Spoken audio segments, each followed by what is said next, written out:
Hello, how's that working? Our house is a very house. There's two cats in the yard. Life used to be so hard. Now everything is easy because of you. And now I'll light the fire. You place the flowers in there. Cause that we want today. Did you say you aren't here next week? Is that what you said? Right. Oh, then we were good. All right, I think we're almost set up. Dearly beloved, we are gathered here in the presence of good fellowship and sweet pie to share stories of mothers. And I've got a few people on the list who have volunteered, and I'll call them up, but if others want to share a story of a mother, then you can just raise your hand and I will grant you access to this mic.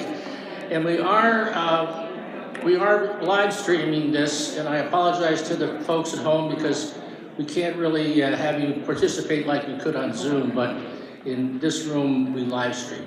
And this room, so the story should be less than 5 minutes. If you go more than 5 minutes, I will let you know. And I'm going to start with, we all have memories of our mothers, and I'm going to share one of my mother that actually has something to do with this neighborhood. In 1960, my mom and dad and I were in a really bad car accident, and my mom and I broke our hips. My mother was in the hospital for 7 weeks, and a plate and a bunch of stuff going on. And one of my brothers was getting married in Colorado in July, and the accident was on Valentine's Day in February. And so to get herself back in shape so she didn't have to have a crutch at the wedding, she had my older brother drive her to the YMCA, or YWCA, and she swam 4 times a week, and it got her back in gear. And she didn't use a cane at the wedding. Fast forward 4 years, I'm a freshman in college, and to get out of gym class, I became a swimmer on the swim team because I was stupid, because I could go to gym class twice a week and I could be done with it, but swimming was hard. So one day I get my mail, and I'm sitting there on my bench in the locker room, and there had been a fundraiser at the YW, and my mother had been written up for her feat of swimming her back to health. So I'm reading the note, and I'm reading the newspaper article, and I hold up the article, and I said, "Hey, coach, look at this."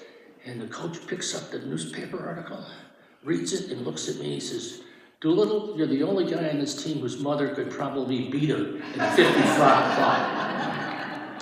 My mother. I have a couple of poems and other things that I'm going to share, but I want to start people up on my list. And I've got signed up already. I've got Vernetta Kitty Cremarco, Carol Troost, and Inga Pangburn, and the rest of us will follow, and we'll go until noon. So Vernetta, you came in with a show and tell, and I think we all ought to see it.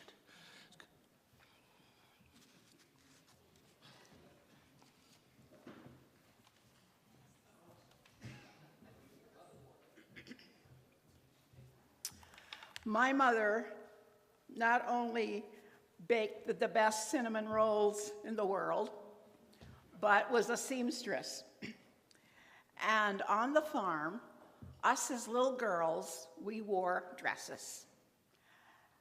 And we, besides cattle and milk cows and dairy cows and hogs and so forth, we raised chickens.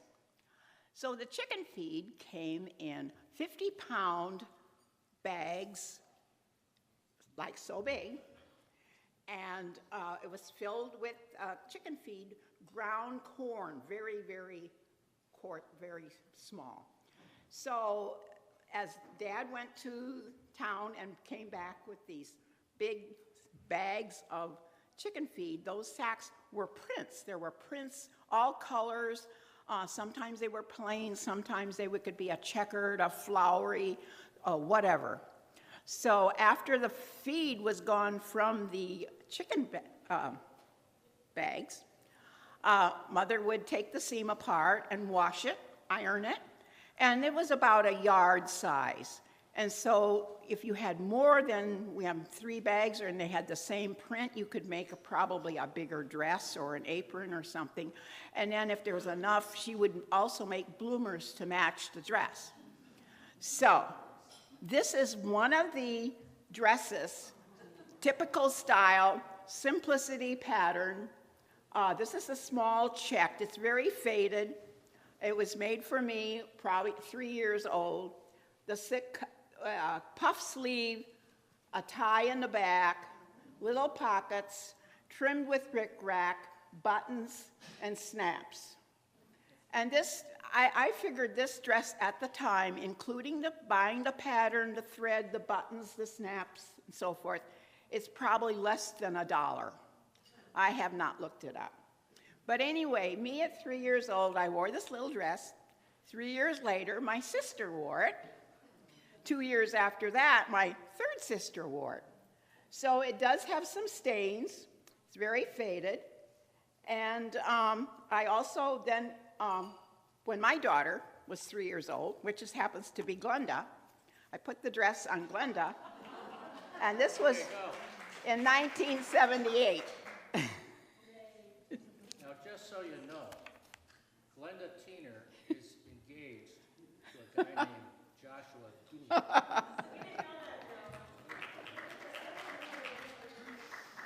Anyway, those feed sacks were really the thing in those days. And of course, we all ran around in little dresses because my father and my mother, if you were a woman or a girl, you did not wear pants. You wore dresses. When my mother was 93 years old in the nursing home, she had all dresses, and one of the nurse's aides decided that she needed some, it was summertime, she needed some, pants, some pedal pushers or crop pants or something. So he went out and bought her a pair and was going to dress her in it. My mother said, "Oh no, I don't wear pants. No, wear dresses." All right, so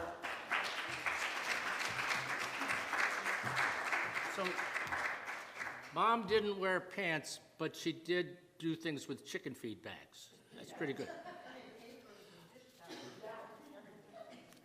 Is Carol Troost here? Can Carol Troost come up and share your story?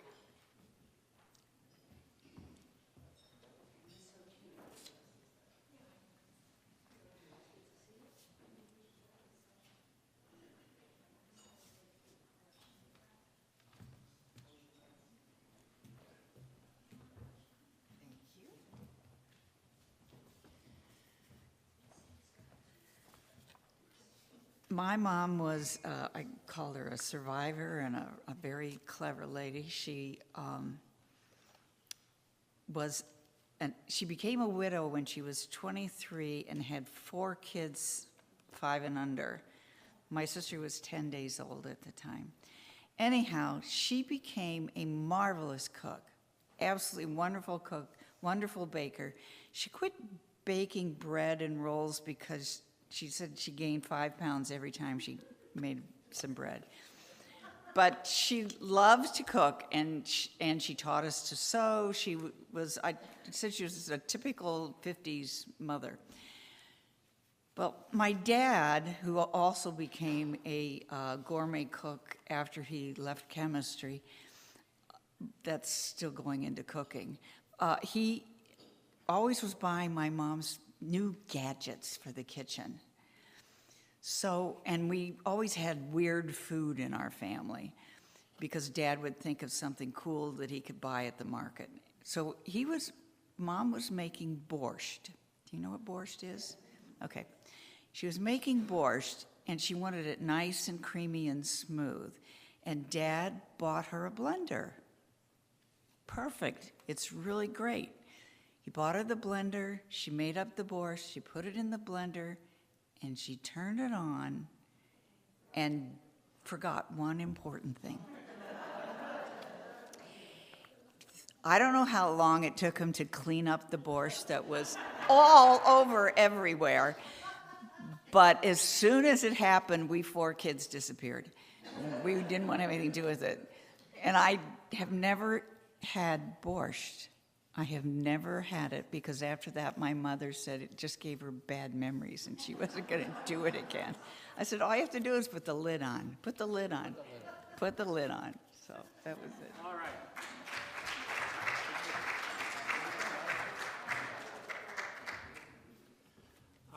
I want to share a long-distance reminiscence. One of the blessings of this church is my friendship with Gene and Ellie Rowland, and I still send him little notes and jokes, and he sends back poems. So I sent him the notice about Pi and Mom, and he sent that one back. And I have to preface this because I know Gene pretty well, but we never talked about when he was a kid. And this is about his mother, Marguerite. I was a Depression kid, and we were always poor. Life was hard in those days, but somehow we got by. My mother was the strong one who kept us together. Many years later, I realized how tough her life had been. Marguerite was a survivor for 92 years, and it was never easy, but she loved us. From Gene Rowland. Inga.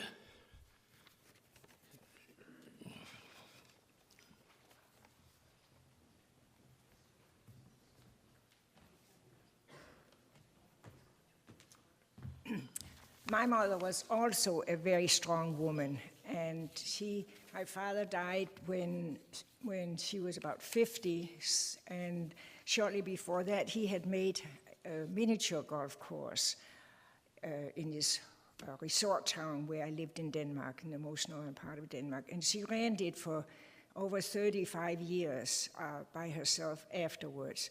And she loved it. She worked hard in the spring to get all the flowers in and fix it up. And in the summertime, there was people coming from early morning to late night, and she made a living, and a good living, by having this miniature golf course. She had 5 daughters, and in Denmark, the Danish word for mother is mor. And I brought this here along, M-O-R. And when you became a grandmother, you become mother's mother, which is mormor. So everybody called her mormor. And not just us and our grandchildren, but the whole town. And my husband, we lived in Denmark for 1 year, he called her mormor. And if she had had sons, I have to mention that, the Danish word for father is far. And then my mother would have been to that son's children farmor. So you always know whether it's your mother's mother or your father's mother. So my mother never became farmor since she had 5 daughters. And Connie Young, you all know Connie Young, her daughter was in Sweden, and they decided to be brave and spend a weekend with my mother. And my mother, I have to mention, she did not speak a word English. And of course, they didn't speak a word Danish, but they ventured to visit her. And I had told them how to get there, and they had to take a train from the harbor after they have sailed over from Sweden, there was no train that day, but there was a bus. So as they were sitting on the bus deciding how are we going to find Mortimer's house now that we don't, we're not coming on the train. And somebody in the back of them said, "Are you going to Mortimer?" "Yeah," they said. "Well, I know where Mortimer lives. I'll show you." And they were just very relieved and happy that they had somebody to help them. But just knowing Mortimer was all that they needed of directions to get there. So, and that's my tribute to my mother, who I love dearly.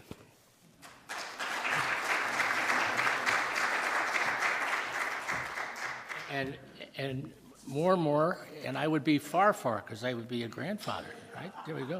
Okay. Kitty Tremarco, there are a lot of blessings in the choir, and we had Renetta up here. So here's another one of the blessings from the choir, Kitty Tremarco.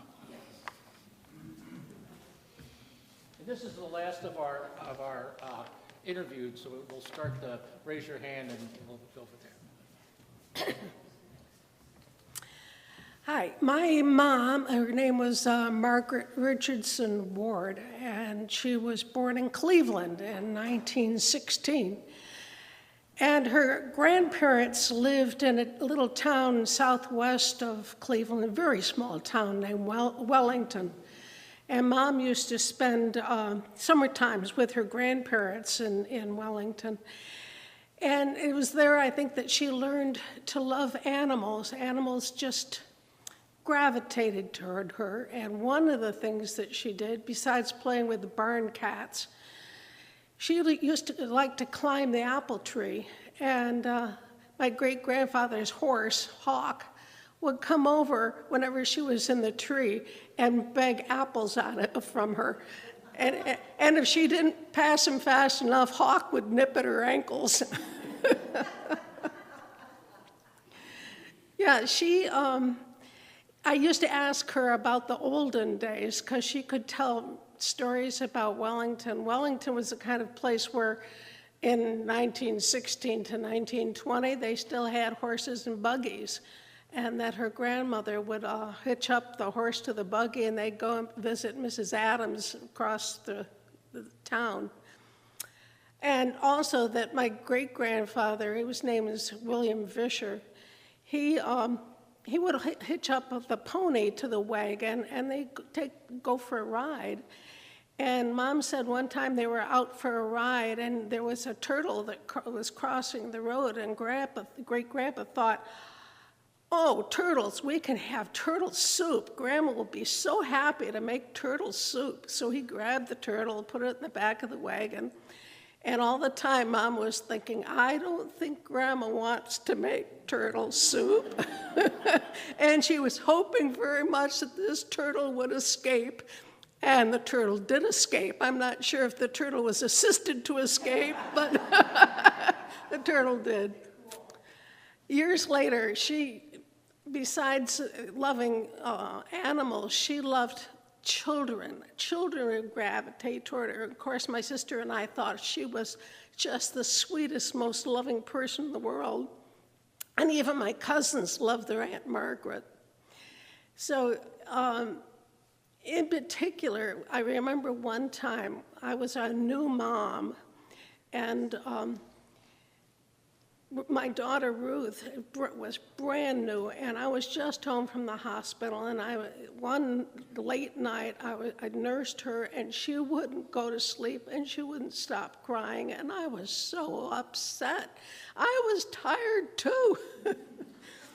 So I went to my mother's door and went, "Mama!" And she came out, and she took Ruth, and within a very short time, Ruth was sound asleep on her shoulder, something that I just could not do. Mother had the touch, you see. She could do these things. She was so good at calming small animals and children. One time she went to see an outdoor wildlife program where they had animals up on a stage. And she went down to see because they had brought out a puma, apparently on a leash and tame and everything, but nevertheless a puma. And my mother went up to it and says, "Oh, you beautiful kitty." And the puma came over to her and licked her face. Yeah. That was just a taste, kid. Just a taste, right. No, but she just had a wonderful, warm, and gentle way with children, and she'll be absolutely missed from that. She also had a wonderful sense of humor. Just to give you a taste of what her humor was like. My sister in the 1970s, she carried this leather bag as a purse, and it looked like a horse feeding bag. It was big and leather and deep.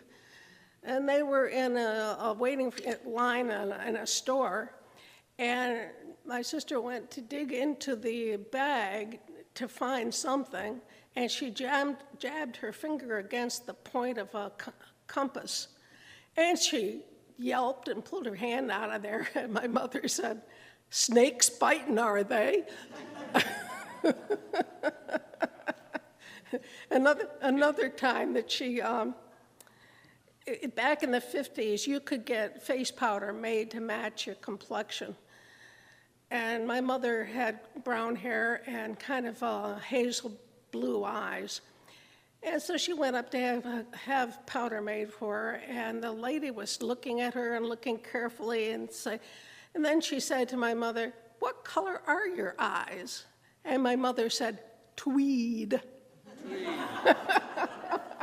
That's it.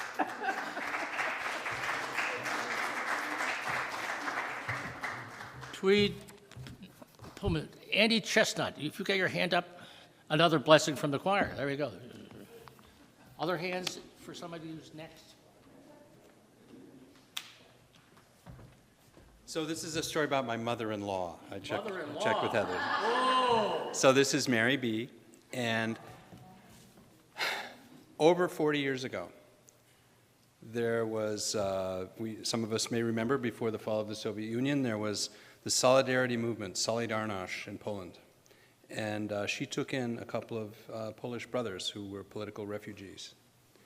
One of them named Marek, who is settled in Virginia, has a family down there, he's a professor.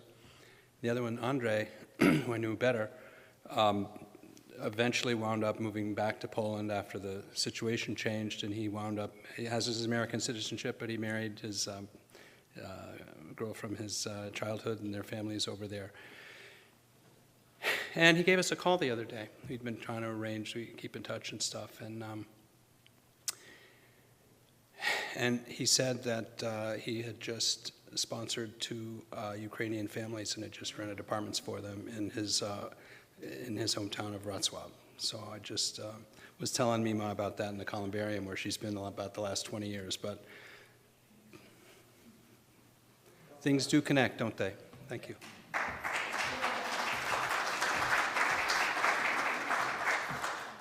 Actually, you know, if I went around the room, we probably had more than one other Mary B. story, actually, when you think about that. So, come up, yeah, come up.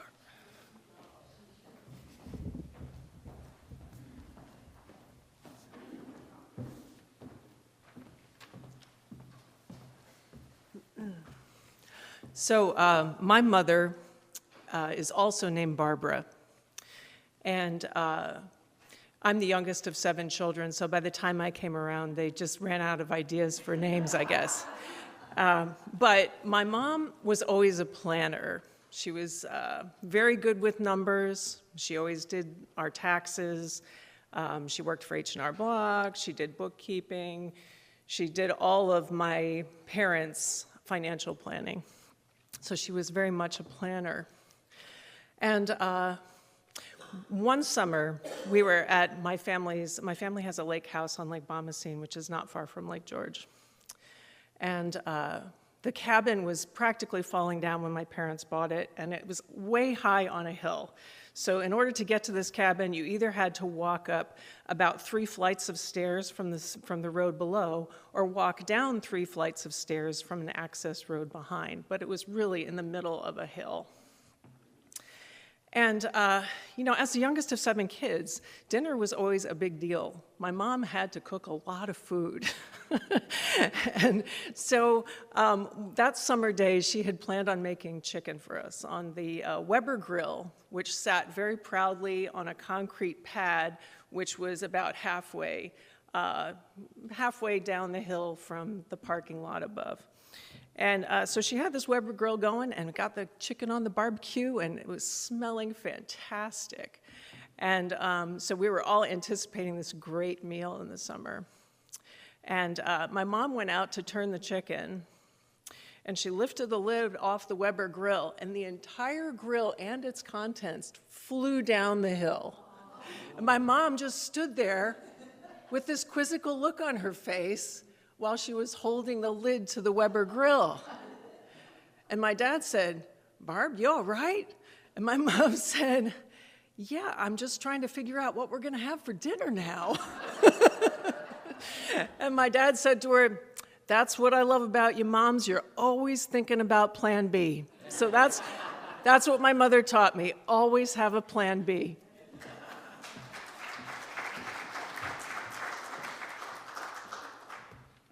Do I have another volunteer story? I got Gay, but is there anybody? Anybody better? No, I didn't. Well, you should actually just applaud for Gay, because she was the one that had the idea to do this program.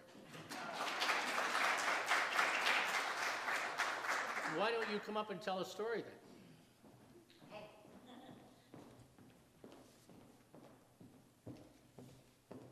I am not in the choir. They won't allow me to be in the choir. So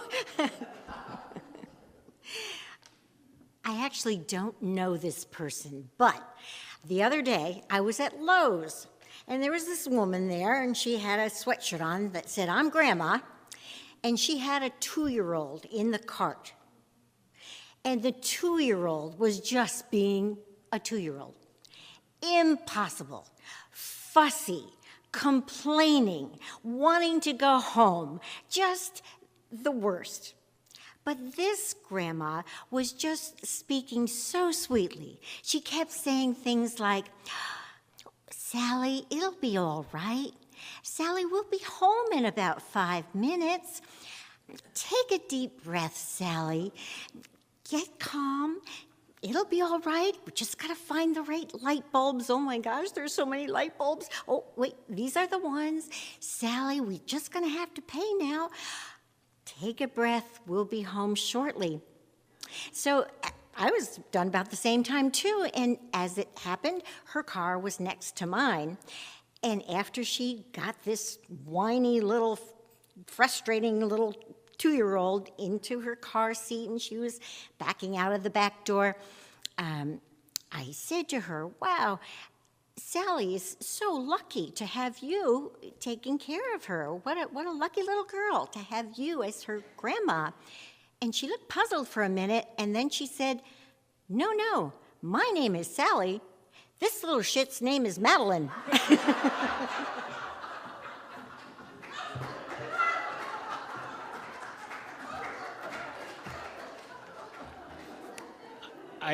I can't take responsibility for the story, but I did teach her to say shit. I just want you to know that. And our children, yes. All of them knew the word before they were 4. Yeah. I'm going to take us out with a story about my grandmother. In my youth, my dad went back to the farm in Northfield, Massachusetts about every 2 weeks to help with the chores, to get in firewood and to do things. So we all went back, and my grandfather was a retired general contractor and farmer, and my Nana was just a lovely lady. And when you greet her, well, when I hugged her, you got her skirts because I wasn't too big, and you could smell the wood smoke and whatever she'd been cooking on the apron. And she'd bring it into the kitchen, and she'd bring it down this tin that had chocolate chip cookies in it. And we all got chocolate chip cookies. And it was really good. And if you went back a certain times, you could get another one, but she was limited in those extras. Now, I'm kind of an ingenious person, so by the time I was about 3.5, I could figure out that I could pull the drawers out from the drawers in the pantry and use those drawers to stand up, get on the counter, reach up, and get that cookie tin. Carefully bring it down, set it on, take a couple cookies, reverse the thing, and take the cookies outside where I wouldn't get found out, and I had my extra cookies. Pretty neat. Now, another thing about this kitchen is right over there, as you went into the pantry, was a needlepoint of the Irish blessing. And I couldn't read, but I knew it was special, and I says, Nana, what's the story with that blessing? She says, well, we made them at Our Lady's Church group at the Northfield Congregational Church. And I said, oh, you did that, it's beautiful. She says, no, I didn't do that. Mary Bolton did that for me. We made them needlepoints for each other and gave them as a present. So when I look at that, I get the blessing. What's the blessing say? And she read it to me. And I get the memory that Mary Bolton gave it to me. Oh, that's pretty neat. A little while later, I was making my way up to get the cookies. And I hear this, what are you doing? And I looked around, and it was my new Uncle Ned. My old maid, Aunt Grace, had married Uncle Ned, a CPA from New York, and they lived on 48th Street in Manhattan. He had some big clients, and she taught school in Scarsdale. Very proper lady. And I was caught. And he says, well, why don't you put those back and have some cheese and crackers with me? And he got some pimento spread out of the refrigerator, and we sat down. And by that time, I had known to read some words. And I told him the story of the blessing. And I said, tell me something. He says, why, if it's a blessing, why is that the road rising to meet you? Shouldn't the road be going downhill? You know, what's with that? He says, oh, no. You want the road to rise to meet you because you want to take on life's challenges and opportunities. It's all about getting on with life. That's a really strong saying. And I said, wow, that's pretty good. Now, I had a relationship for another 20 years with my Uncle Ned. And he taught me to play bridge. He taught me to fly fish. He taught me to hike in the green and the white mountains. It was a loving relationship. And it all started with me trying to purloin chocolate chip cookies. And the conversation deepened because of the gift from Mary Bolton to my grandmother with an Irish blessing. So, may the road rise to meet you. May the wind be always at your back. May the sun shine warm upon your face. May the rain fall soft upon your fields. And until we meet again, may God hold you in the palm of his hand. Thank you.